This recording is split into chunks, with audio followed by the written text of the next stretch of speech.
இந்த வீடியோவில் ration card குடும்ப அட்டையில் பெயர் நீக்குவது எப்படி என்பதை பற்றி பார்க்கலாம். இப்போ நிறைய புதுசாக மேரேஜ் ஆகிருக்கும். அவங்க அவங்களுடைய அப்பா அம்மாவுடைய குடும்ப அட்டையிலே உங்களுடைய நேம் இருக்கும். அந்த மாதிரி இருக்கிறவங்க, மேரேஜ் ஆனவங்க ஆண் பெண் இருபலரும் குடும்ப அட்டையில் பெயரை நீக்கிட்டு அவங்க 2 பேரும் புதிதாக குடும்ப அட்டை அப்ளை பண்ணலாம். அதுக்காக முதல்ல நம்ம குடும்ப அட்டையில் ரேஷன் கார்டில் பேரை நம்ம நீக்கணும். அது எப்படின்னு இந்த வீடியோவில் பார்க்கலாம். இப்போ கூகுள் பேஜ் போங்க. அதில் tnpds.gov.in அந்த லிங்க்கை டைப் பண்ணிவிட்டு சர்ச் பண்ணுங்கள். சர்ச் பண்ணிங்கன்னா உங்களுக்கு பேஜ் இப்படி தான் வரும். உணவுப் பொருள் வழங்கல் மற்றும் நுகர்வோர் பாதுகாப்பு துறையின் அதிகாரப்பூர்வ இணையதளம் தமிழ்நாடு அரசு பொது விநியோக திட்டம் அப்படின்னு இருக்கும். அப்படியே நீங்கள் பயனாளர் நுழைவு, துறை உள்நுழைவு இதெல்லாம் இருக்கும். அப்படியே நீங்கள் கீழே ஸ்க்ரோல் பண்ணிக்கின்னு வந்தீங்கன்னா நம்மளுக்கு இப்போ தேவை இந்த வீடியோவில் குடும்ப உறுப்பினர் நீக்கம். ரேஷன் அட்டையில் உள்ள உங்களுடைய பெயரை தான் நம்ம இப்போ நீக்க போகிறோம். அதனால் குடும்ப உறுப்பினர் நீக்கம்ன்றதை கிளிக் பண்ணுங்கள். கிளிக் பண்ணிங்கன்னா உங்களுக்கு நெக்ஸ்ட் பேஜ் இந்த மாதிரி வரும். பதிவு செய்யப்பட்ட பயனாளர் குடும்ப அட்டையுடன் இணைக்கப்பட்டுள்ள தங்கள் 10 இலக்க கைபேசி எண்ணை உள்ளிட்டு பதிவு அழுத்தவும்.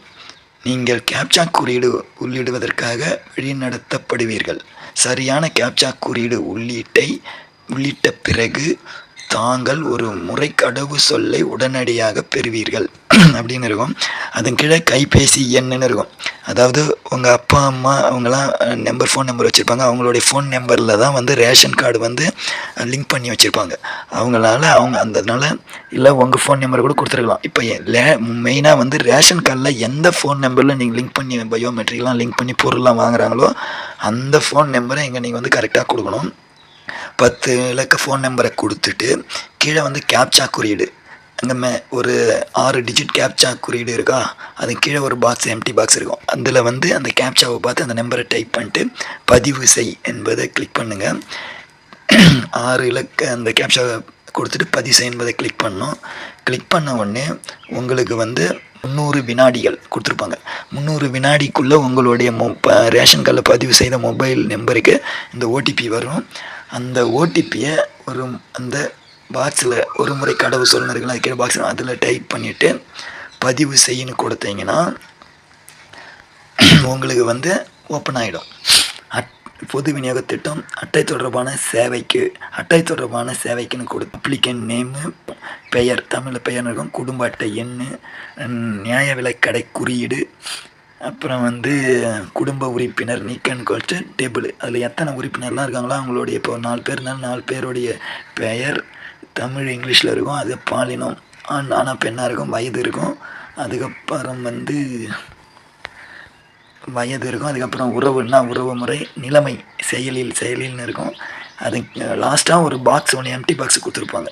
இப்போ நம்ம யாரோடைய பெயரை இதில் கரெக்டாக யாரோடைய பெயரை நீக்கிறோமோ அதுக்கு நேராக அந்த பாக்ஸை டிக் பண்ணி விட்டுக்கணும். அதுதான் மெயின். அதை டிக் பண்ணி விட்டுட்டு அதுக்கப்புறம் ரீசன் நீங்கள் என்ன கொடுப்போம்னா மேரீடு, மேரீடுன்னு கொடுக்கலாம். காரணம் எனக்கு திருமணம் ஆகிவிட்டது அப்படின்னு கொடுத்துட்டு இப்படி அதான் மேரேஜ்னு கொடுத்து செலக்ட் பண்ணிட்டீங்கன்னா இங்கே தமிழ் திருமணம்னு வந்துடும். இங்கிலீஷில் மட்டும்தான் நீங்கள் டைப் பண்ணுற மாதிரி இருக்கும். ரீசன் டீட்டெயில் மேரீடுன்னு கொடுங்க, எனக்கு திருமணம் ஆகிவிட்டதுன்னு கொடுத்துட்டு அதுக்கடுத்து 1 MB 1 MBக்கு கீழே ஒரு MBக்கு கீழே இருக்கிற மாதிரி PDF ஃபைலை ரெடி பண்ணி வச்சுக்கின்னு சூஸ் ஃபைலுன்றதை கொடுத்துட்டு உங்கள் ஃபைலில் போய் அப்லோட் பண்ணிட்டு பதிவேற்ற மெயினாக கொடுக்கணும். பதிவேற்ற கொடுத்தீங்கன்னா அடுத்தது இணைக்கப்பட்டுள்ள ஆவணம் பதிவேற்றப்பட்டது அப்படின்னு வந்த பிறகு தான் அதுக்கப்புறம் நீங்கள் கீழே இந்த பாக்ஸ் இருக்கும், உறுதிப்படுத்துதல் இந்த நிபந்தனை பாக்ஸ் ஒன்று இருக்கும். அதை கிளிக் பண்ணிவிட்டு பதிவு செய் அப்படின்றத கொடுத்தீங்கன்னா தங்களது கோரிக்கை வெற்றிகரமாக பதிவு செய்யப்பட்டு விட்டது, குடும்ப உறுப்பினர் நீக்கம், குறிப்பு எண் அப்படின்னு சொல்லிட்டு இந்த நம்பர் கொடுத்துருப்பாங்க. அவ்வளோதான். அதுக்கப்புறம் நீங்கள் ஒரு வாரம் இல்லை ஒரு 3 நாள் 4 நாள் கழித்து நீங்கள் இது நிலையை, இந்த விண்ணப்பத்தின் நிலையை நீங்கள் செக் பண்ணி பார்க்கலாம் எந்த நிலைமையில் இருக்குதுன்னு. அது எப்படின்னு பார்த்தீங்கன்னா இப்போ குடும்ப உறுப்பினர் நீக்கம் அப்படின்றீங்களா, குடும்ப உறுப்பினர் நீக்க அப்படின்றீங்களா, அது கீழே வந்து அட்டை தொடர்பான சேவை நிலையை அறிய அப்படின்னு இருக்கும். அதை கிளிக் பண்ணிங்கன்னா உங்களுக்கு இந்த மாதிரி பேஜ் வரும். குறிப்பு எண், அதான் அந்த குறிப்பு எண் உங்களுக்கு வந்துருக்குல்ல, அந்த குறிப்பு எண்ணை இதில் டைப் பண்ணிங்கன்னா உங்களுக்கு டைப் பண்ணிவிட்டு பதிவு செய் அப்படின்னு கொடுத்தீங்கன்னா உங்களுடைய விண்ணப்பம் வந்து எந்த நிலையில் இருக்குது அப்படின்றத உங்களோட ஸ்டேட்டஸ் வந்து இதில் நீங்கள் செக் பண்ணிக்கலாம். அப்படியே பெயர் நீக்கம் 2 பேருக்கும் நீங்கள் இப்போ பண்ணிட்டீங்கன்னா புதுசாக வந்து நீங்கள் ரேஷன் கார்டு வந்து நீங்கள் ஆன்லைன்லேயே கூட நீங்கள் ஃபோன்லேயே அப்ளை பண்ணிக்கலாம். ஓகே ஃப்ரெண்ட்ஸ், நெக்ஸ்ட்டு உங்களுக்கு எந்த சான்றிதழ் அப்ளை பண்ணுவதில் டவுட் இருக்கோ அதை கமெண்டில் சொல்லுங்கள். அந்த வீடியோவை உங்களுக்கு நான் அப்லோட் பண்ணிக்கிறேன். வணக்கம், நன்றி.